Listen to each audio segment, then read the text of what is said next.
Dear student of class 10, I want to discuss about the defect of vision and their correction. हम लोगों ने normal आई कैसे काम करता है, उसका कंस्ट्रक्शन क्या है, ये पिछले पीरियड में स्टडी कर लिए थे, पिछले वीडियो में स्टडी कर लिए थे. Sometimes the eye may gradually lose of its power of accommodation.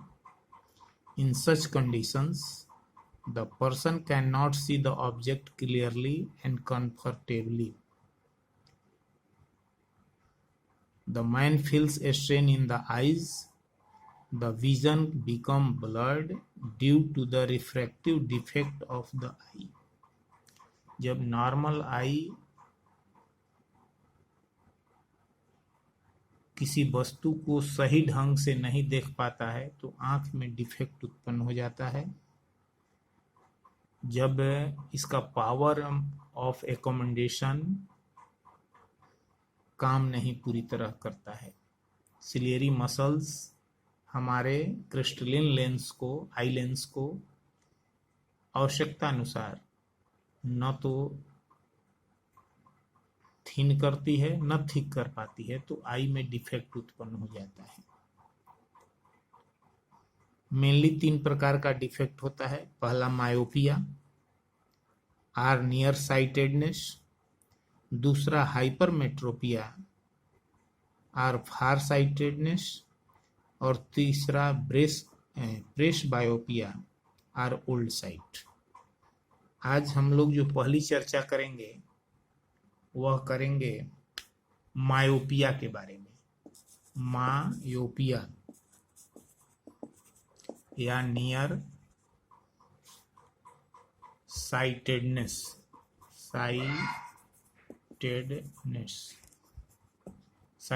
के बारे में हम लोग सीखेंगे. अब देखिए, यह एक नॉर्मल आई है. इस नॉर्मल आई के सामने बहुत ज्यादा दूरी पर एक ऑब्जेक्ट रखा गया है. इससे चलने वाला एक parallel ray of light. After refraction of the eye lens, the image formed या they passes through the main focus and this main focus is at the retina. इसका मतलब नॉर्मल आई का जो बहुत दूर का जो फोकस होता है किसी बिंदु पर, वह रेटिना पर होता है. अब जो सबसे नजदीक बिंदु है, अगले में आप देखिए, जो सबसे इसका नजदीक बिंदु हो जो 25 सेंटीमीटर माना जाता है, जहां से डिस्टिंक्ट विजन होता है, क्लियर विजन होता है, इससे चलने वाला जो रे ऑफ लाइट है वह लेंस से रिफ्रैक्शन के बाद यहाँ फोकस से होकर जाता है. हम जानते हैं कि पैरेलल रे ऑफ लाइट जो कि प्रिंसिपल एक्सिस के पैरेलल होता है, after refraction they passes through the main focus. इसका मतलब कि इस नॉर्मल आई का विजन, रेंज ऑफ विजन यहाँ से यहाँ तक हुआ. ये रेंज ऑफ विजन है. इस रेंज ऑफ विजन के बीच में अगर हमारा फोकस पड़ता है तब तो हम कहते हैं कि हमको वस्तु दिखाई पड़ रही है, अन्यथा वह वस्तु दिखाई हमें नहीं पड़ती है. अब आइए, जब हमारी आंख में दोष उत्पन्न हो जाता है, जब हमारा आंख डिफेक्टिव हो जाता है, उस केस में क्या होता है कि बहुत दूर से आने वाला जो रे ऑफ लाइट है, मान लीजिए यहाँ प्रिंसिपल एक्सिस है और प्रिंसिपल एक्सिस पर कोई वस्तु बहुत दूर रखा गया हो, तो नॉर्मल आई कहाँ बनाता? रेटिना पर बनाता.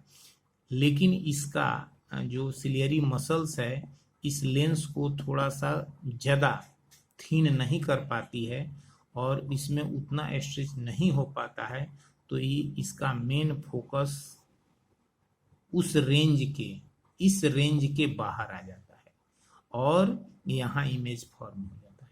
इमेज फॉर्म होने से यह इमेज रेटिना पर नहीं बनता है, इसलिए उस आदमी को यह फिगर दिखाई नहीं पड़ता है, यह फिगर उसको दिखाई नहीं पड़ता है. ये आंख का एक दोष है. ऐसी आंखों के लिए जिसको नियर साइटेडनेस है, नियर साइटेडनेस का मतलब नजदीक की वस्तु तो दिखाई पड़ेगी लेकिन दूर की वस्तु दिखाई नहीं पड़ेगी। A person with myopia can see nearby object clearly but can not see distant object distinctly.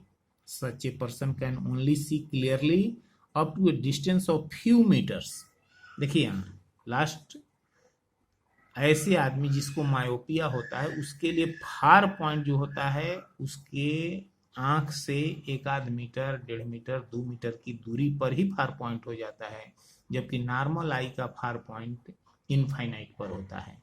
तो मायोपिक आई के लिए फार पॉइंट बहुत नज़दीक हो जाता है और डिस्टेंट ऑब्जेक्ट को वह आई देख नहीं पाता है, क्योंकि फार पॉइंट इसका नज़दीक हो जाने से यहाँ से चलने वाला रे ऑफ लाइट जो है वह आके रेटिना पर बनाता है इमेज।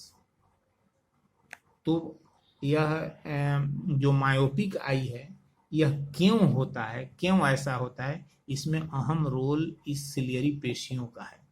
सिलियरी मसल्स जो हैं, सिलियरी मसल्स लेंस को क्या करते हैं, कभी थिक कर देती है, कभी क्या कर देती है, थीन कर देती है, कभी थीन कर देती है। अगर हमको दूर के वस्तु को देखना रहता है तो थीन कर देती है, नज़दीक के वस्तु देखना रहता है तो ये थिक कर देती है।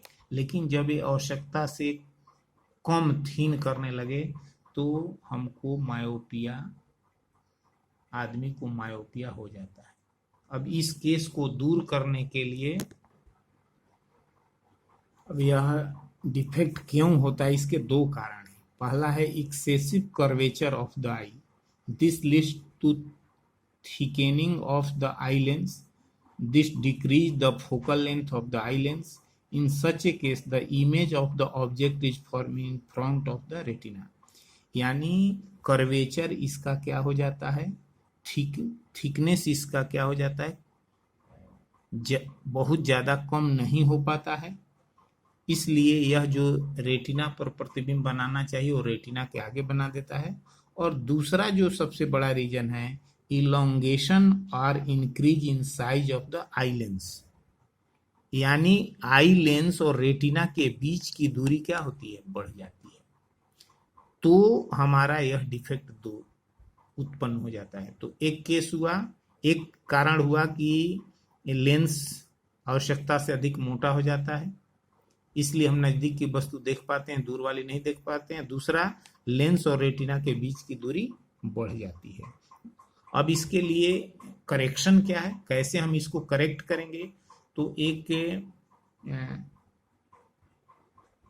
कनकेव लेंस का हम उपयोग करते हैं।